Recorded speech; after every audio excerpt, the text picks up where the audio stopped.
Soyez les bienvenus pour ce nouvel épisode dans l'épopée de Paul. J'espère que vous avez bien pris votre café et votre petit gâteau. Maintenant, asseyez-vous bien, on va partir vers Césarée. Nous avons entendu que le roi Agrippa est venu rencontrer le nouveau gouverneur romain et qu'il est curieux d'entendre ce que Paul peut bien avoir à dire. Le gouverneur, Festus, est bien content, car il ne sait pas trop que faire de Paul. Il doit le présenter à l'empereur, mais il n'a pas la moindre idée comment et pour quelle raison valable. Agrippa l'aidera certainement. Donc, on amène Paul devant Agrippa.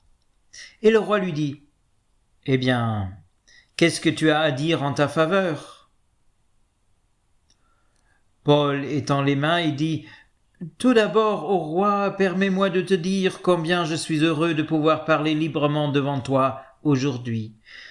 De toutes ces accusations calomnieuses que les autorités juives ont portées contre moi.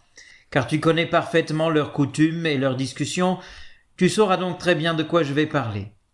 Et d'avance, je te remercie pour ta disponibilité et pour ta patience dont tu feras preuve en m'écoutant. » Il n'y a pas grand-chose qui a changé depuis. Il faut toujours un peu caresser les gens dans le sens du poil, et Paul sait le faire. Et donc Paul commence à raconter. « Je suis né juif. J'ai vécu ma jeunesse, j'ai obtenu toute ma formation à Jérusalem. Ce qui fait que j'y suis très connu. Tous savent que j'ai vécu en pharisien, selon les règles de ce parti qui est le plus exigeant de notre religion. Aujourd'hui, je suis en prison et on veut me tordre le cou pour la seule raison que je crois en la promesse que Dieu a faite à nos ancêtres. Vois-tu, ô roi, depuis des générations nos 12 tribus comptent sur cette promesse et attendent son accomplissement, rendant jour et nuit un culte ardent à Dieu. Et moi, on m'accuse pour cette même espérance.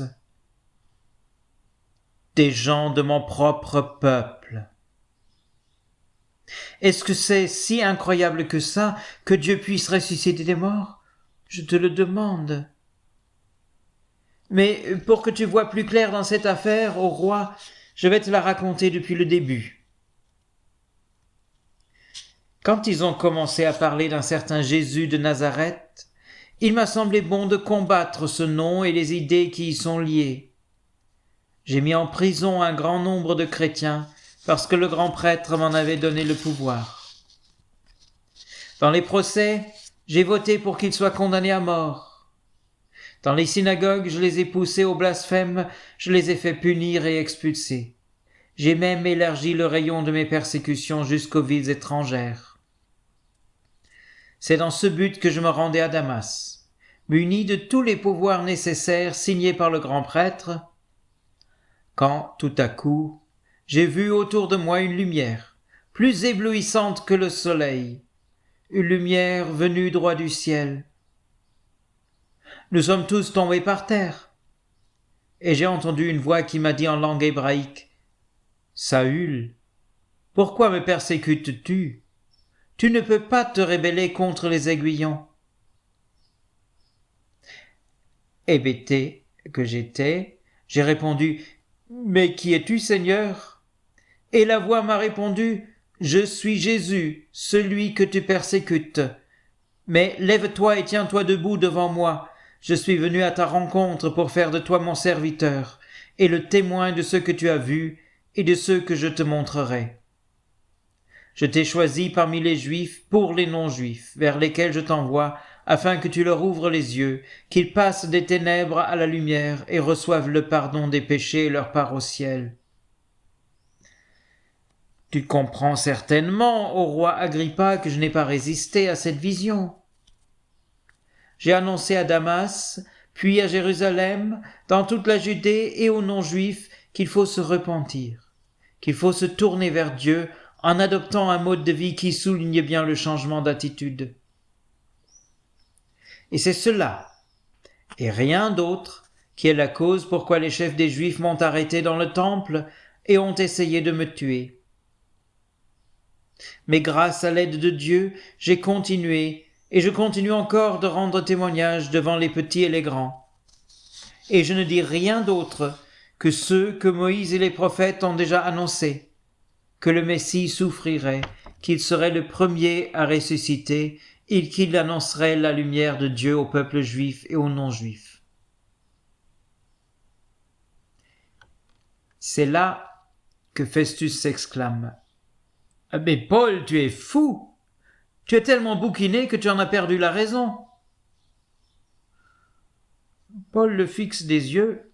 « Mais certainement pas, ô très excellent Festus. Au contraire, je prononce des paroles de vérité et de bon sens.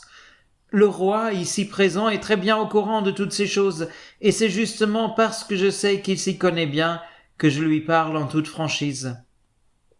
Car tout cela ne s'est pas passé en cachette. Dis-moi, ô roi Agrippa, est-ce que tu crois aux prophètes ? En fait, je sais très bien que tu y crois. » Agrippa rétorque. « Et tu vas encore me persuader de devenir chrétien ?»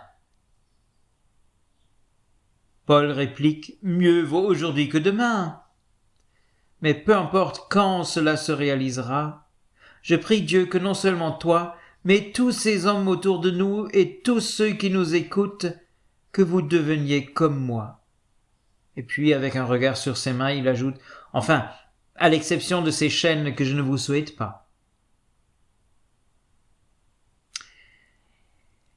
L'auditoire est arrivé à une certaine saturation, malgré toute la patience que Paul avait implorée.